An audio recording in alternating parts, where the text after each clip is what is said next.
Good Monday morning. My name is Drew Wright. I work for First Heritage Mortgage. My MLS ID number is 589370. Every other week, I come to you bringing you information about mortgage financing or something about the Outer Banks I hope you'll like, or something about me personally.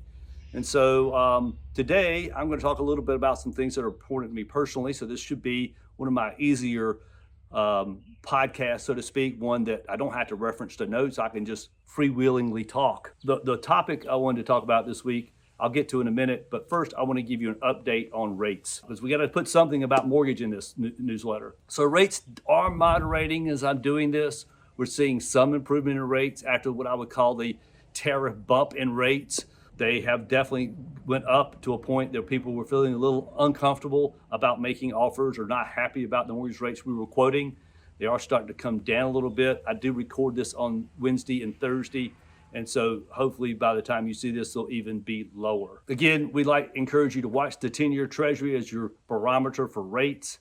As a guide point, the yield on the 10-year Treasury is not what mortgage rates are, but it is a directional finder of where mortgage rates are. So if the yield, which is currently about 4.45 earlier this week, is higher, rates are going higher. And earlier, before the tariff, they were in the 4.25 range. They actually went down immediately after the tariffs, and then they shot back up with this concern about different effects that tariffs might have. I'm not making a comment for or pro or against tariffs. I'm just saying that tariffs have had an impact on rates lately, and this is the landscape that we find ourselves. You can use ARMs, like there is a very good product called a 7-1 ARM. Some people have 5-1 ARMs and get rates under 7%. Overall, though, 30-year fixed rates for primary residences today are probably about 6.75%.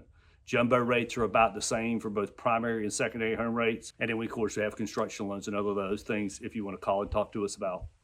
But why I'm outside today is because I want to talk about an outside event that's going on in the Outer Banks soon, and it's the Nags Head Woods 5K run.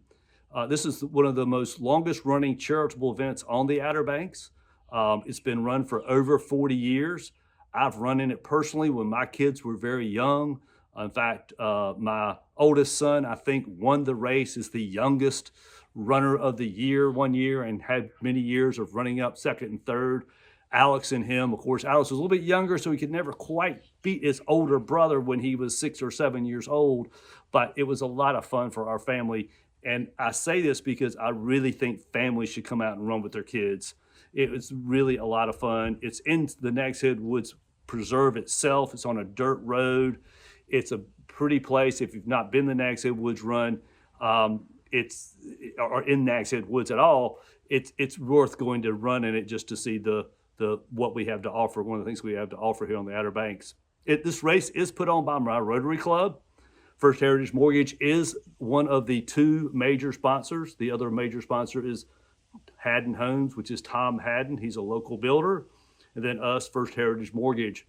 It's one of our ways of making writing a pretty decent sized check and using that check to fund North Bank Rotary's charitable activities that they pursue here on the Outer Banks. Hope you run. I'm going to put in the bottom of this the link to sign up and race. It's simply a Facebook page. It says sign up and race, and you can do that. The other reason I'm outside today is to talk about my other favorite activity, and that is water skiing. If you look behind me, there's a beautiful lake. I am in Florida. I come to Florida for a few months every year to get away from cooler air and to keep my body in shape as I get older. I'll be 64 in December and still ski at a pretty high competitive level. This area, Orlando, is one of the top places in the world to ski because there are tons of lakes like this. And two, everybody from all over the world comes here to ski that is professional water skiers. Yes, there are professional water skiers that compete around slalom skiing, which is what I like to do, jumping, and what they call tricks. Tricks are a lot like wakeboarding, but on a smaller surface. But I put my ski here today just so you can see it and tell you a little bit about water skiing and the sport of water skiing. You know, it's not a very well-known sport. At one point, it was on ESPN, but that's been many years ago. But as you can see, like many sports or activities that we pursue, things get a little bit more technical. And this may not be the type of ski that you might think people are skiing on today, but these are carbon fiber skis. They're made with a specific shape in the back. This one has a specific line right here to disrupt the waters, as we call it, to create a different feel on the water. The boots themselves are composite hard plastic on the outside, so they're very stiff so that you're locked into the boot, and you can even crank it down a little bit more with this boa thing here. As you hear it maybe click as I crank down on these wires to make it really tight on your foot. And like other specialty sports, if you think about things like biking or other things, they've taken the sport and made the products more expensive. And for people who really want to pursue this, you can really spend a lot of money on skis. Skis like this can cost upwards of $2,000 plus. I tend to buy mine on a used water ski site called Ski It Again, where you can get them pretty discounted after a year or two of use from other folks, but they're not inexpensive. The sport is pretty intense. It's so intense that we don't do it barehanded. We actually wear these gloves here, which are made of Kevlar. And so these are Kevlar lined gloves in here that we wear. We cinch them on both, like as we put these on, you can see how tight they fit. So they're like super tight. It takes a while to even work your fingers into them, so to speak. And then we strap and lock them on. And this little thing here is a pad that we put on before we put the gloves on, and they work like this. And so we're pulling so hard, but we're going 45 miles an hour. So we have this on and this on. When we cross and pull the wake, we can really hold. These things are super grippy.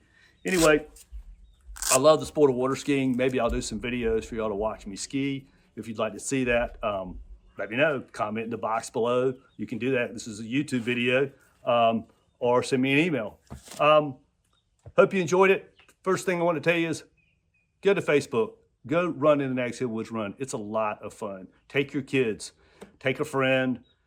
It starts at 8 in the morning. It's the second Saturday in May of Mother's Day weekend. So hope you come out to race. If you want to come ski, give me a call. We'd love to do that with you. We'll be skiing on the Outer Banks soon because I come home to run in the race and be there myself. Alex is planning on running it. Hope to see you there. Thanks a lot. Have a great week.